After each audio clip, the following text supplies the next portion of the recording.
বন্ধুরা, ING TechZone YouTube চ্যানেলের একটা নতুন ভিডিওতে আপনাদের সবাইকে স্বাগত। আরবিআই এনপিসিআই মিলে চেষ্টা করছে আপনাদের ফিনটেক ব্যবসাতে আপনারা এগিয়ে যান। চেষ্টা করছে কিভাবে সাধারণ মানুষ সিটিজেন বিভিন্ন অনলাইন ফ্রডের থেকে বাঁচতে পারবে সেই রাস্তাটা দেয়ার, বা বিভিন্ন এরকম কিছু রাস্তা তৈরি করার যেখানে আপনারা বুঝতে পারেন যে ফ্রড হওয়ার আগেই আমরা তাদের শনাক্ত করতে পারবো কি না।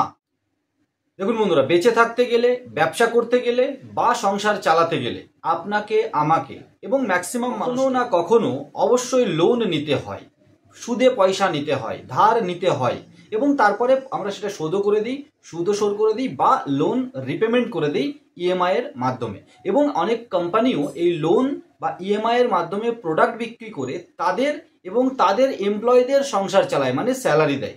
মানে আপনার একসাথে পয়সা নেই কিন্তু আপনি ইএমআই এর প্রোডাক্ট নিতে পাচ্ছেন, সার্ভিস নিতে পাচ্ছেন। বড় বড় প্রোডাক্ট, বড় বড় কোম্পানি লোন নেয়। সাধারণ মানুষও প্রয়োজনে লোন নিতে ব্যাংকে যায়, এনবিএফসি কোম্পানির কাছে যায়, ফাইন্যান্স ব্যাংক, প্রাইভেট কোম্পানি ফাইন্যান্সের কাছে যায়। আবার রিসেন্ট কয়েক বছরে অনলাইন ইনস্ট্যান্ট লোন পাওয়া যায় এরকম প্রচুর অ্যাপ, ভুরি ভুরি অ্যাপ কিন্তু গুগল প্লে স্টোরে আপনি পেয়ে যাবেন। এবং সত্যি তাদের মধ্যে অনেক কোম্পানি ভালো, এনবিএফসি কোম্পানি বা তাদের সাথে টাই আপ করে আরবিআই থেকে মান্যতা নিয়ে অবশ্যই ভালোভাবে আপনাদের লোন দেয় এবং আপনারা টাইম মতো রিপেমেন্টও করেন। অবশ্যই একটু লোনের যে ইন্টারেস্টটা একটু বেশি থাকে, কিন্তু তবুও আপনাদের প্রয়োজনে আপনারা নিয়ে থাকেন। এখানেই আসে খেলা। গত কয়েক বছরে অনলাইন লোন দেওয়ার নামে প্রচুর পরিমাণে ফ্রড হয়েছে বা লোন পেয়ে যাওয়ার পরেও ফ্রড হয়েছে। একটা দুটো কিস্তি আপনি মিস করেছেন প্রয়োজনে বা অপ্রয়োজনে, কিন্তু আপনার যে পরিমাণ ইন্টারেস্ট দেওয়া হয়েছে, আপনি কোথাও থেকে লোন নিয়েছেন, সেই লোন অ্যাপ আপনার ডকুমেন্টসকে রেখে দিয়ে স্টোর করে সেটা দিয়ে আবার বিভিন্ন রকমের লোন নিয়ে আপনাকে ফাঁসিয়ে দিয়েছে।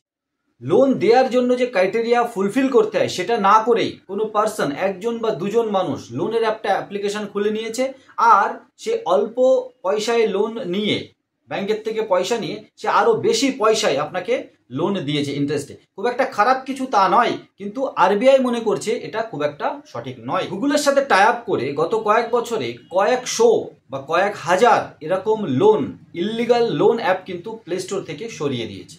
এবার আরও একটা স্টেপ এগিয়ে আরবিআই কিন্তু আপনাদের জন্য আর একটা নিয়ামক সংস্থা বা রেগুলেটরি বডি তৈরি করতে চলেছে। স্ক্রিনশটে আপনারা দেখতে পাচ্ছেন, the reserve bank of India RBI is considering একটা digital India trust agency, DIGITA, digital India trust agency তৈরি করার জন্য এগোচ্ছে। এবং এর কাজ হবে মেনলি অনলাইন যে লোন অ্যাপ্লিকেশানগুলো আছে সেগুলো ট্রাস্টেড কিনা সেটাকে ভেরিফাই করা। মানে প্লে স্টোরে যাওয়ার আগেই বা প্লে স্টোরে যাওয়ার পরে এই ডিজিটাল ইন্ডিয়া ট্রাস্ট এজেন্সি এটার সার্টিফিকেশান বা এটার সার্টিফাইড যদি না হয়ে থাকে, সে লোন অ্যাপ্লিকেশানটা ইল্লিগাল হবে বা সঠিক হবে না, ট্রাস্টেড হবে না, ট্রাস্ট আপনারা করবেন না, লোন সেখান থেকে নেবেন না। এটাই কিন্তু এর জাজ বা এর একমাত্র কাজ হবে। ব্যাকগ্রাউন্ড রিসেন্ট কিছু ইয়ারে কিন্তু বছরে কিন্তু দেখা গিয়েছে ফ্রডমেন্ট অ্যাক্টিভিটিসটা অনেক বেড়েছে এই লোন দেওয়ার নাম করেও। Functions of DIGITA, digital India trust agency, এর ভেরিফিকেশন করাটা মেন কাজ হবে। লেন্ডিং যে অ্যাপগুলো আছে সেগুলো ভেরিফিকেশন করাটাই এর মেন কাজ হবে। Maintain public register and verified অ্যাপসকে ভেরিফাই এবং পাবলিক রেজিস্টারকে মেনটেন করবে। সেই সমস্ত কোম্পানিগুলো ডেটা চুরি করে বা আপনার এটা স্টোর করে অন্য কোনো কাজে লাগাচ্ছে কিনা খোঁজ খবর রাখবে এবং রেগুলেট করবে। কোলাবোরেশন উইথ গুগলের সাথে কোলাবোরেশন করে প্রায় 2200-র উপরে ডিজিটাল লেন্ডিং অ্যাপ কিন্তু গুগল প্লে স্টোর থেকে রিমুভ করিয়ে দিয়েছে। কারেন্ট স্ট্যাটাস, মার্চ 2024-এ RBI has not officially announced the establishment of digital India trust agency and the agency remains a proposed initiative.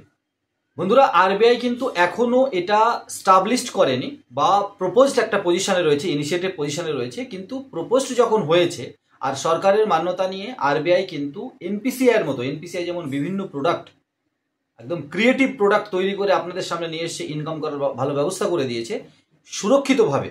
এবং সেজন্যই কিন্তু এনপিসিআই এর এই বিভিন্ন কড়া স্টেপ ব্যাংকের মাধ্যমে APS কে আরো জঞ্জাল মুক্ত বা ময়লা মুক্ত করার জন্য কিন্তু বিভিন্ন স্টেপ নিয়ে থাকে। এই লোনের ক্ষেত্রে যে ফ্রড গুলো হচ্ছে বা এ নিয়ে আমরা আরো ভিডিও নিয়ে আসবো, সেখানে কিন্তু এই ডিজিটাল ইন্ডিয়া ট্রাস্ট এজেন্সি এটা সেট আপের পরে আমার মনে হয় সাধারণ পাবলিক আরো বেশি সুরক্ষিত থাকতে পারবে। এই ইনফরমেশনটা, এই খবরটা আপনাদের কেমন লাগলো সাধারণ মানুষ হিসাবে, এটা অবশ্যই আমাদের কমেন্ট সেকশনে জানাবেন। আর এই ধরনের নতুন নতুন ভিডিও খুব তাড়াতাড়ি, ততক্ষণ সবাই ভালো থাকুন, সুস্থ থাকুন, আর IND টেক জোন ইউটিউব চ্যানেলের সাথে জুড়ে থাকুন।